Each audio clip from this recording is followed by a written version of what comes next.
Değerli izləyicilər, videonu bəyənib kanala abunə olun ki, hər kəs son xəbərlərdən anında məlumatlansın.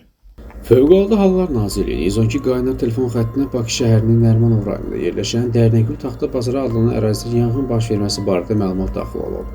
Nazirlikdən verilən xəbərə görə, məlumat əlaqədar Fövqəladə Hallar Nazirliyinin Dövlət Yanğından Mühafizə Xidmətinin qüvvələri dərhal əraziyə cəlb olunub. Yanğın söndürənlər tərəfindən həyata keçirilən zəruri və təxirəsalınmaz tədbirlər sayəsində bazar ərazisində taxta satışı məntəqəsində baş vermiş yanğın genişlənməsinə, o cümlədən digər satış nöqtələrinə keçməsinə imkan verilmədən qısa müddətdə söndürülür. Yanğın nəticəsində 140 kvadrat metr sahədə taxta altlıqlar, 2 ədəd dəzgah, 6 kvadrat metr sahədə taxta konstruksiyadan ibarət gözətçi otağı və 6 kvadrat metr sahədə satış köşkü yanıb. Bazar arasında olan digər tikililər və materiallar yanğından mühafizə olunub.